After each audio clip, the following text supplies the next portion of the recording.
Ambrose Bierce was born into poverty in 1842 on a farm in Ohio.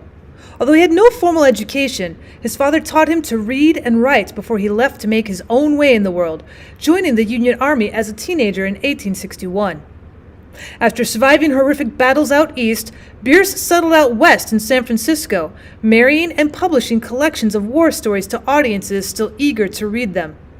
Although he'd achieved literary success, Bierce suffered many personal losses, including the death of 2 children and a divorce from his wife, who died soon after. He then traveled to Mexico, where in 1913 he disappeared, his fate never truly known despite fanciful stories of his last days made up for the daily newspapers. Ambrose Bierce is a good example of an American iconoclast, a fiercely independent writer who not only derides current social trends, but argues against their importance to society. Known as Bitter Bierce because of his cynical nature of writing, most of his characters and themes can be assessed as dark, brooding satire, often brutal towards the authority figures and the creation of a more crowded urban center of population. His most famous work, Devil's Dictionary, and his short stories about the American Civil War, like Chickamauga and An Occurrence at Owl Creek Bridge, lays bare the human cost of war and the nightmarish events that the human mind can play upon a character unable to escape society's expectations. You won't find a happy ending or a character growing from adversity in Bitter Bierce's writing. John Bartines' Watch, a story by a physician, by Ambrose Bierce. The exact time? Good God, my friend, why do you insist? One would think, but what does it matter? It is easily bedtime. Isn't that near enough? But here, if you must set your watch, take mine and see for yourself. With that, he detached his watch, a tremendously heavy, old-fashioned one from the chain, and handed it to me. Then he turned away, and walking across the room to a shelf of books, began an examination of their backs. His agitation and evident distress surprised me. They appeared reasonless. Having set my watch by his, I stepped over to where he stood and said thank you. As he took his timepiece and reattached it to the guard, I observed that his hands were unsteady. With a tact upon which I greatly prided myself, I sauntered carelessly to the sideboard and took some brandy and water. Then, begging his pardon for my thoughtlessness, I asked him to have some and went back to my seat by the fire, leaving him to help himself, as was our custom. He did so, and presently joined me at the hearth as tranquil as ever. This odd little incident occurred in my apartment where John Bartines was passing an evening. We had dined together at the club, and come home in a cab, and in short everything had been done in the most prosaic way. And why John Bartines should break in upon the natural and established order of things to make himself spectacular with a display of emotion, apparently for his own entertainment, I could nowise understand. The more I thought of it, while his brilliant conversational gifts were commending themselves to my inattention, the more curious I grew, and of course I had no difficulty in persuading myself that my curiosity was friendly solicitude. That is the disguise that curiosity usually assumes to evade resentment. So I ruined one of the finest sentences of his disregarded monologue by cutting it short without ceremony. John Bartines, I said, you must try to forgive me if I'm wrong, but with the light that I have at present, I cannot concede your right to go all to pieces when asked the time of night. I cannot admit that it's proper to experience a mysterious reluctance to look at your own watch in the face and to cherish in my presence without explanation painful emotions which are denied to me and which are none of my business. To this ridiculous speech, Bartines made no immediate reply, but sat looking gravely into the fire. Fearing that I had offended, I was about to apologize and beg him to think no more about the matter, when looking me calmly in the eyes, he said, My dear fellow, the levity of your manner does not at all disguise the hideous impudence of your demand. But happily I had already decided to tell you what you wish to know, and no manifestation of your unworthiness to hear it shall alter my decision. Be good enough to give me your attention, and you shall hear all about the matter. This watch, he said, had been in my family for 3 generations before it fell to me. Its original owner for whom it was made was my great-grandfather, Bramwell Olcott Bartines, a wealthy planter of colonial Virginia, and as staunch a Tory as ever lay awake nights contriving new kinds of maledictions for the head of Mr. Washington, and new methods of aiding and abetting good King George. One day this worthy gentleman had the deep misfortune to perform for his cause a service of capital importance which was not recognized as legitimate by those who suffered its disadvantages. It does not matter what it was, but among its minor consequences was my excellent ancestor's arrest one night in his own house by a party of Mr. Washington's rebels. He was permitted to say farewell to his weeping family, and then was marched away into darkness, which swallowed him up forever. Not the slenderest clue to his fate was ever found. After the war, the most diligent inquiry and the offer of large rewards failed to turn up any of his captors or any fact concerning his disappearance. He had disappeared, and that was all. Something in Bartines' manner that was not in his words, I hardly knew what it was, prompted me to ask, "What is your view of the matter, of the justice of it?" "My view of it," he flamed out, bringing his clenched hand down upon the table as if he'd been in a public house dicing with blackguards. "My view of it is that it was characteristically dastardly assassination by that damned traitor Washington and his ragamuffin rebels." For some minutes nothing was said. Bartines was recovering his temper, and I waited. Then I said, "Was that all?" "No, there was something else. A few weeks after my great-grandfather's arrest, his watch was found lying on the porch at the front door of his dwelling. It was wrapped in a sheet of letter paper bearing the name of Rupert Bartines, his only son, my grandfather. I am wearing that watch." Bartines paused. His usually restless black eyes were staring fixedly into the grate, a point of red light in each, reflected from the glowing coals. He seemed to have forgotten me. A sudden threshing of the branches of a tree outside one of the windows, and almost at the same instant a rattle of rain against the glass, recalled him to a sense of his surroundings. A storm had risen, heralded by a single gust of wind, and in a few moments the steady splash of water on the pavement was distinctly heard. I hardly know why I relate this incident. It seems somehow to have a certain significance and relevancy which I am unable now to discern. It at least added an element of seriousness, almost solemnity. Bartines resumed. "I have a singular feeling towards this watch, a kind of affection for it. I like to have it about me, though partly from its weight and partly a reason I shall now explain, I seldom carry it. The reason is this.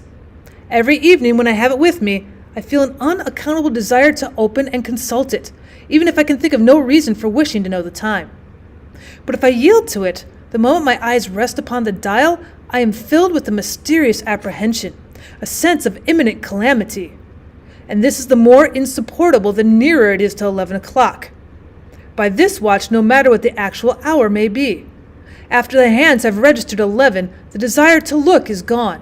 I'm entirely indifferent. Then I can consult the thing as often as I like with no more emotion than you feel in looking at your own. Naturally, I've trained myself not to look at that watch in the evening before 11. Nothing could induce me. Your insistence this evening upset me a trifle. I felt very much as I suppose an opium eater might feel if his yearning for his special and particular kind of hell were reinforced by opportunity and advice. Now that is my story, and I've told it in the interest of your trumpery science. But if on any evening hereafter you observe me wearing this damnable watch, and you have the thoughtfulness to ask me the hour, I shall beg leave to put you to the inconvenience of being knocked down." His humor did not amuse me. I could see that in relating his delusion he was again somewhat disturbed. His concluding smile was positively ghastly, and its eyes had resumed something more than their old restlessness.